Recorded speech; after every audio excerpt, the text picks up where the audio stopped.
Karate chop and action. Hello and welcome to the Dreamer Jazz Show. So, as you might be able to tell, tonight's show is going to be quite drastically different. Today's show is going to be something spontaneous I wanted to try and just kind of share a story about one of my favorite musicians. And I decided to do this because it was his birthday just a couple days ago, so I figured this would be a good opportunity for me to share this story. Basically, I'm going to be talking about one of my favorite musicians, Chick Corea. And for those of you who may not know who Chick Corea is a legendary jazz keyboardist, and he's played with many greats like Miles Davis, Herbie Hancock, you name it. And so he's one of those jazz giants, and he's no longer with us, but his music still lives on, and I'm still inspired by his music and what he has told me. So that's what this story is about. It's about when I met Chick Corea and what he told me. So a little bit of background on how I got into jazz and Chick Corea. So back in high school, freshman year, I picked up the guitar after a friend showed me my first guitar chord, which was a G. That's a story for another time, but basically the rest is history. Guitar was my thing. And then into my sophomore year, I got really heavy into jazz. And before that, I was just listening to classic rock. That's how I kind of developed my first learning of the guitar. But then sophomore year, I remember listening to jazz in the back seat of the car with my parents.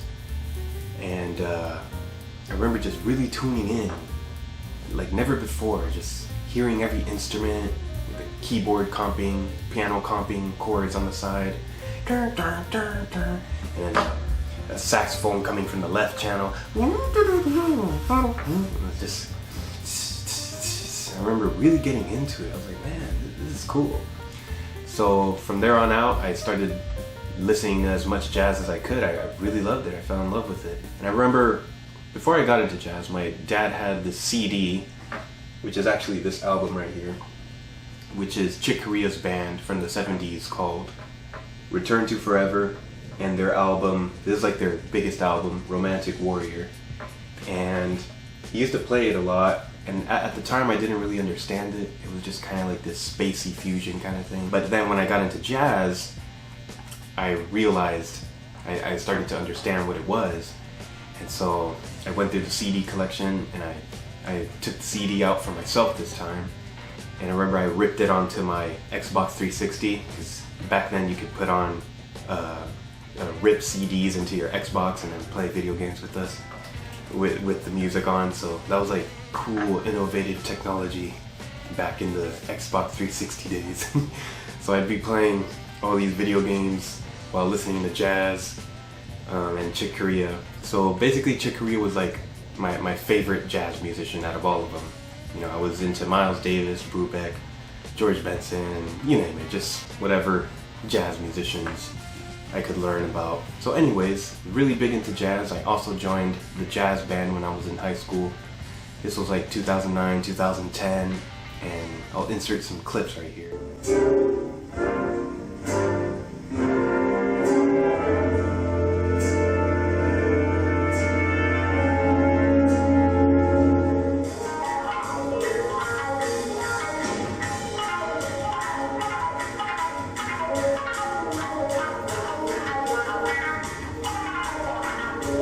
As you can see, that was Jazz David over there, or I guess it's Dreamer Jazz.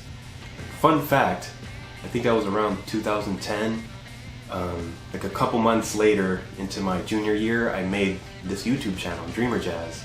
So if you wonder why I chose the name Dreamer Jazz, it has a lot to do with jazz.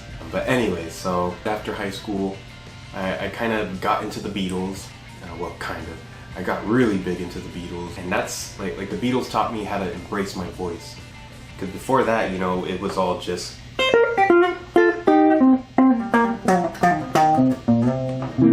I didn't really sing. You know, I rarely sung. It was just all about playing and jazz. And obviously jazz is usually just instrumental. But basically, I was in college already, and it was 2014, and my dad tells me that Chick Corea is coming to town to play, and he was like, "You want to go see Chick Corea?" I was like, "Yeah, I guess." And my dad was like, "You don't look too excited," because I was into the Beatles and stuff and other things. But anyways, I decided to go along, and so we went to the performance center, and as soon as I got there, I started to have flashbacks. It started to dawn on me, like, wait a minute, I'm about to see one of my favorite musicians of all time. Like, how could I have been so unenthusiastic to come? so the show started, and then Chick Corea comes out, and that's when the energy came down on me, and that's when I started to get excited. Like the fanboy started to come out. I was like, "Whoa, it's Chick Corea!" I couldn't believe I was seeing this man in the flesh who I would spend literally days, nights, mornings, evenings listening to on my iPod. Like, literally at school I would be listening to Chick Corea and any kind of jazz I could get my hands on. But anyway, so there he was. It was just him on the piano and Bella Fleck on the banjo, and they carried on the whole concert like that. And I can't remember the music too well, but I just know it was a very good concert, very good performance. It was just piano and banjo. But anyways, during the intermission, me and my brother decided to move further up into the auditorium, see if we could see Chick Corea a little closer. We weren't stealing anybody's seats or anything like that. They had chose to leave anyways, and they never came back, so we weren't being menaces to society. But anyways, Chick Corea comes back on, and then the energy comes back, like the fanboy in me. I was like, "Oh, Chick Corea," and then I waved, like, and then Chick Corea waves back. I was like, "What? He just waved!" I couldn't believe he actually waved. That's rare when that happens, when like one of your favorite musicians that you see in concert actually notices you, and so that was a pretty cool feeling. But it gets better. So concert was great, and we were about to head back home, and then we decided to see if we could drive around the back parking lot to see if we could maybe get a glimpse of Chick Corea. I wasn't really expecting anything. I was just like, "Oh, maybe we might spot him." But I had no idea I was actually gonna meet him. Anyways, sure enough, we see him. He's walking out from the back door where the loading dock is. And there's this big black SUV, and then I think he was already talking to somebody. But then my dad lowers the window. He's like, "Hey, Chick," and he's like, "Yeah, can we take a picture?" And he was like, "Yeah, come on." And he was like so cool and down to earth about it. And I was like, "Whoa, I'm about to take a picture with Chick Corea. Like, what?" And it just sort of felt like it was meant to be at this point. Like, I was like, maybe this was meant to be. And a little flashback to my jazz days when I was big into jazz. I remember telling my family on a road trip, one day I'm gonna meet Chick Corea.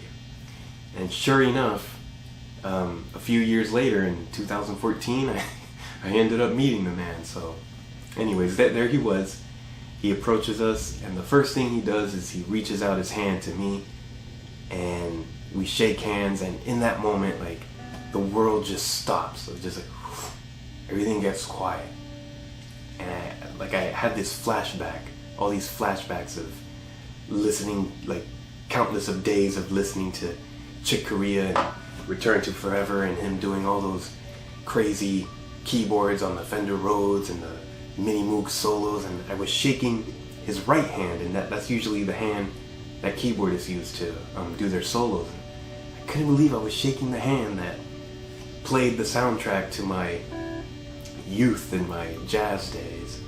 And yeah, it was a very exciting moment, and I didn't really know how to express myself. I was just kind of like excited inside, and then and I also was mentioned Return to Forever. I was like, Return to Forever, and then Chick Corea was like, yeah. It's like he understood, and he appreciated that I acknowledged his work from that era of music, and it seemed like he was proud of that work that he did. And so very cool and down to earth, and like exactly what I would have expected Chick Corea to be like in person. It was like it almost felt like I was meeting one of my family, you know, or friends or something. It was a very cool moment, you know, and he was just that cool. He was just a very down-to-earth guy. And then we take the picture, so here's the picture. So here's me and my family with Chick Corea. So I have a bigger family than this, but those are my parents to the left, that's my brother in the middle, and that is me with the long hair on the right next to Chick Corea. So that is a memorable photo right there. And then after that, my dad asked Chick Corea for some music advice for me, or for some musical advice for me. And you know, my dad was expecting him to say, you know, something along the lines of, you gotta practice a lot, you know, day and night, keep mastering your instrument, whatever, you know, any kind of musical theory, knowledge, whatever. Instead, Chick Corea says the coolest thing, which to me is the coolest thing. He says, just play what you love. And when I heard that, I was like, just play what you love. Yeah, like it just, everything made sense. And I really took to heart what he told me when he told me that. It's very true, and I still live by that phrase still to this day. With all the music I play, you know, I'm always playing what I love. So my dad kind of jokes with me sometimes. He always says, you know, he was expecting Chick Corea to say something elaborate, you know, and all he says was, you just gotta play what you like, you know? So, but to me, that was like, yes, I'm so glad he told me that. And it kind of reminds me of like stories of other famous jazz musicians, like the story of Miles Davis and Herbie Hancock, when Miles Davis told Herbie Hancock, don't play the button notes. And you know, to other people it's like, what does don't play the butter notes mean? But Herbie Hancock knew what it meant, you know. And that's kind of like the same feeling I got from Chick Corea, you know. Just play what you love. And to me, like, I knew exactly what that meant. When a jazz musician tells you something short and sweet like that, that's how you know it's real, you know.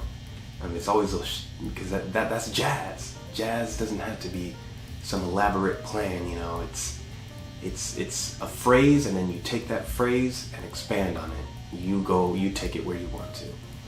And so yeah, that's the story of when I met Chick Corea and what he told me. And man, I still think about that. I can't believe I actually met Chick Corea, especially after telling my family like a few years before that happened that one day I'm gonna meet Chick Corea. I had no idea I was actually gonna meet Chick Corea. But when it happened, it felt like it was meant to be, and feel very honored to have met Chick Corea. He's just he's done a lot in the jazz world and has inspired so many people. And yeah, so that's the story of me and Chick Corea. And I was so inspired by that phrase that a few years after that, this was an album I made back in 2019, I believe it was. And I haven't featured this album on my channel yet, but this is a full LP, and it's called, you guessed it, Just Play What You Love. So it's named after what Chick Corea told me. And it's got the title track on here, track number 4, Just Play What You Love, which is actually what I'm gonna play, a short, sweet version of it on this guitar in a moment. I'll link down the Spotify if you want to hear this album. I'll link it down in the description below if you want to check that out. And let me know in the comments if you want to hear a full vinyl rip of this sometime. That's my album inspired from what Chick Corea told me. So now I'm gonna play the song that I wrote on it, the title track called Just Play What You Love. So I might be a little rusty, and remember I had to I can't project my voice too much, and I gotta be careful with those pitches, but my voice has gotten better, and hopefully it'll be better in the future so I can get back to my usual videos. So here is Just Play What You Love.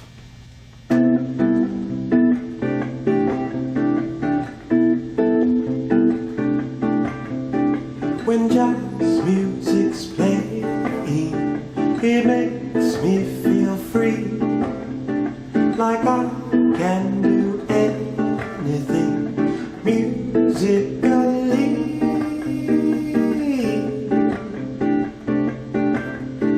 so light as a feather, a jazz group once sung, reminds me of days when the music was fun. To hear it play each day, with jazz you can see each melody for all that it means and what it brings. Tune in your mind to what's inside, go with the vibe and let it all just fly away today. Return to forever, the jazz is always there. The music I remember that takes me everywhere.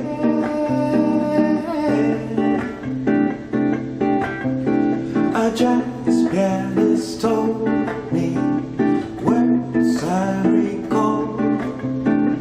Jazz can be simple, just play what you love.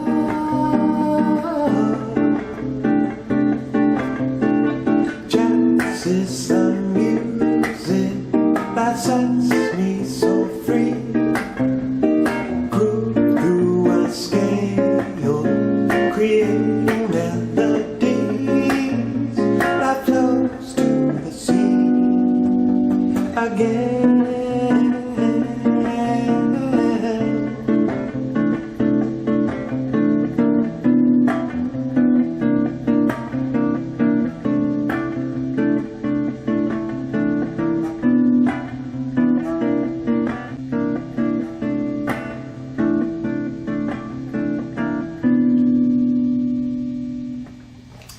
Well, I hope you've enjoyed that. Just play what you love. So that's my song in tribute to Chick Corea. I hope you've enjoyed watching this video. It's something a little different, and I hope you've enjoyed kind of this new style of video.